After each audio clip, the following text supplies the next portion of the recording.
As a mother of two boys, I can say life is always interesting when my boys are around, and it's clear that boys process things very differently than girls do. Well, Dr. Gregory Jantz, one of the authors of this new book, Raising Boys by Design, joins us today to talk about what the Bible and brain science reveal about what our boys need to thrive and flourish as they grow into adulthood. And I must say, this is a must-read for parents of boys. Welcome, Dr. Jantz. Oh, good to be with you. Yes, I have so many questions. Boys. Yes. Okay, I'm ready. Are you ready? So tell me, why did you write this? You wrote it with Michael Gurian. You know what? I have two boys. Yeah. And I'm seeing that our boys are in trouble.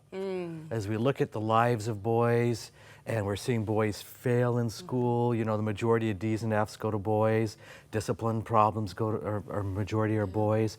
And so I'm passionate about what do we do to help boys? And so I teamed up with the brain expert, Michael Gurian, and I said, look, let's find a way to show parents and teachers how to change the direction for boys. Now, you also talk about, you had some challenges when you were younger. Oh, okay. Well, here's the self-confession. Yes, I did. And I think most boys do growing up. And today with technology, with the internet, there's a new layer of challenges with boys. And I think as parents of boys, we tend to wonder, like, why do they do this and why do they do that? And sometimes we blame ourselves. We wonder, what did I do wrong? But what you show is that boys think differently. They literally think differently than girls do. Their brains are different. They are, and you know that, don't you? Because you got boys. Yes. Yes. So and sometimes we can get really frustrated and we'll feel like, what is wrong with my boy? Yeah. And that frustration can turn to anger, and we need to be careful about that. Yeah. So one thing that you show is that boys have 7 times more gray matter in their brains than girls do. Girls tend to have more white matter. Yes. And that means that boys are linear. They focus in on things. Right. And sometimes I wonder when I'm talking to my boys, why aren't they listening to me? And it's not that they're trying to be rude, it's they're focused. They are, and sometimes it's really frustrating. And have you ever noticed if you have something really important to tell your boy, and you say, sit down, look at me, we're gonna have a conversation here, and you're talking away, and then you ask the boy, you go, did you hear what I said? And the boy goes, uh-huh. What did I just tell you? I don't know. I mean, that's the way the boy brain works. Yeah. There's better ways to approach that. So what are those better ways? Well, if you have something really important to talk to your boy about, go for a walk, grab a ball. Boys need what we call a mediating object. So Michael and I talk about in the book, if you have something you want to talk to your son about, toss a ball back and forth. Break it up. They need something in their hands. And if you'll change the environment, you'll be surprised how far you can go in that communication. That's so true. I can think of rides, driving to school, and that's when I hear my oldest especially will talk more, and we're both focused on something else. We're not eye to eye, and so the pressure is off almost. Exactly. Yeah. Exactly. So you also talk about the importance of a mother's role with raising boys as opposed to a father's role, and this is kind of interesting because for so long we've heard how important it is for boys to have a male role model, which is very true. Yes. But there's an importance in having that female role model in their lives as well. You know, well. Boys learn things from their mom differently than they will from their father. They may learn more about empathy from a mom. They'll learn more about probably emotions, emotion regulation. You know, a mom's going to handle things differently with a boy than a dad. I'm reminded of seeing a scene where my youngest boy, he was playing football. And, you know, there's a boy that's not getting up out on the field. You know, and the dad's standing on the sidelines, and he's going to get up, he's okay. And the mom's running down from the stadium, is my boy okay? My baby! Right, and we're going to respond to things differently. Boys need both. So when a mother is looking at a situation, so she should just not harden herself or feel like she has to change, but you're saying embrace that and show that empathy and show that part of absolutely a part of you. Absolutely. Okay. Yeah, we need both. Yeah. So let's talk about, you talk about how boys want to be heroes. Yes. Which I find interesting. And that's, you know, this fascination that boys tend to have with superheroes and video games. There's that connection there. Yes, no matter the age, whether it's 5 years old or you've got a preteen or you've got the 16-year-old and you got a teenager in the house. Yeah. Boys are still looking for what to identify with and who. And that's why early on, you know, the kid will wear the cape and he's the superhero flying around the house. It starts very young. And that's a part of who a boy is. They're going to identify. Now, our culture doesn't always give them the great role models to identify with. We need to really help our boys with that. What's a healthy role model? What's a healthy hero? But boys are going to migrate towards imitating, looking up towards something. It's part of their design. And so you have kind of a word for Sure. each of them. So H stands for honor. Explain that. Sure.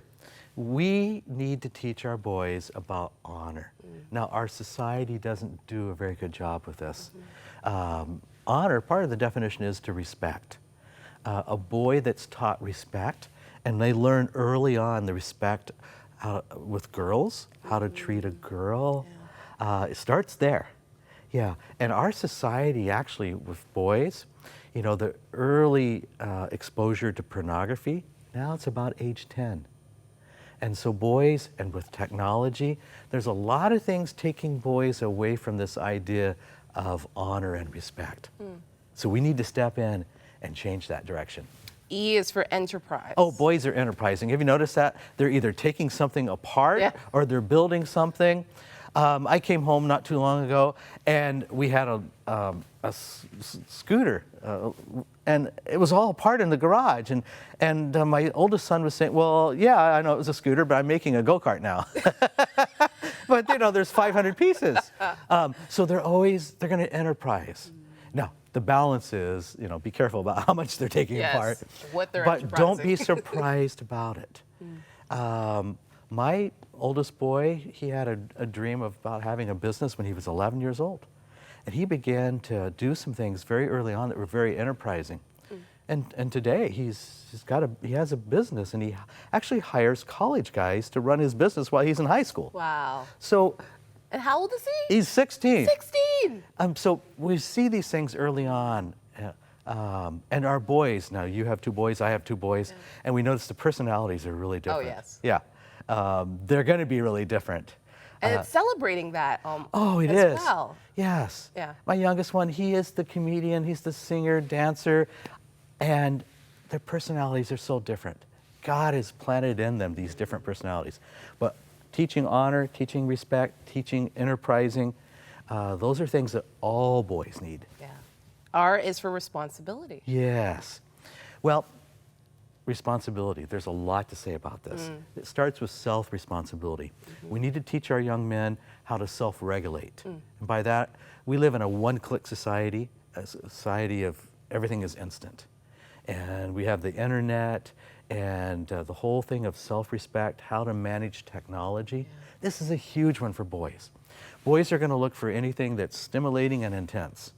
Well, technology, internet, video games, supply all that. But we know the overuse of those things teaches them not to regulate themselves. Right. So there's a lot we're saying about this, Michael and I. Yeah. And you also, one thing that I appreciated when you talked about responsibility is as we give our children responsibility, all of a sudden they're going to want to do things on their own. They're going to take the initiative and do these things without you even asking them because they've taken on that responsibility. This is my job. This is my role. Yes. And they need to have that. Yeah. See, a sense of responsibility is a sense of emotional intelligence. And our boys are going to develop emotionally different than girls and at a different pace. I'm sorry, it's just the way we're made. Sorry. You don't have to apologize. This is all good insight. And here's the thing. Our brain is still growing and developing till about age 25. Wow. So it's going to take a little while. Yeah. And originality is the last one. Yes. Boys are designed to feel that they are special and that they have a special calling. Each of our sons do. And part of what we want to do is we want to impart in them that special calling. And one of the things that I've done since very early on is I let my boys know that I believe in them. I believe in you. Those are some powerful words, but I believe in you says that I know you have a special calling, and it's a God calling. And yes, you're going to have tough days, and there's a lot to learn as you go through school and all this developmentally, but you have a special calling. I believe in you. And to really back that up, I remember it was a snowy day, and my youngest boy, I usually kiss him on the head and bless him for the day. Giving your sons the blessing is so important. But my little guy, I'm pulling out of the driveway, my little guy comes running out of the house in the snow, barefoot, in his pajamas, and he pounds on my window and he says, "Dad, I believe in you." Oh. And I'm going, "You're in your pajamas, it's freezing cold, it's snowing." But something in him was ready to give that away. And he understood the importance. Well, I was going to say, I mean, this book, it's called Raising Boys by Design, but this gave me so much insight into my husband as well. Oh, sure, yes. Well, let's talk about your husband. That's a whole other show. But I think that's exactly it. Men as well want to hear that you believe in them. This translates from boyhood into adulthood. It does. And it shows just the role, especially as women, that I have in just believing in my sons, but also believing in my husband as well. Absolutely. Yeah. Absolutely. You got it. One other thing that I want to touch on, we only have a few minutes left, is emotions. Okay. Because that's something that, I always wonder, why are boys that open about sharing? And that's also a brain issue and how they're developed as well. But how can we get the emotions out of our child and make them feel safe to explore that? Sure. For most boys, it takes a little more time to put feelings into words. So you say to your son, what's going on? Tell me. And he's going, I don't know. Okay, that's normal. But allowing our sons time, my sons play sports, and I was with my oldest son not long ago, and it was after a football game, and we're driving home. He's so quiet. And I made a few mistakes. I was pushing him to, what's going on? And he wasn't talking. But you know what? 20 minutes later, allowing him time to process. And so be careful about that. Boys need time to process their emotions. And sometimes we're wanting to push on that a little too much. Give them the time. Let them walk away, maybe. Take a break. Take a break. Yes. Thank you so much, Dr. Jantz. Oh, there's so much to say. Oh, there is. About our I have boys. tons more questions, Yes. but we're out of time. Raising Boys by Design, what the Bible and brain science reveal about what your son needs to thrive. This is a must get. You need to get this book if you have sons. Thanks again. Oh, great to be with you.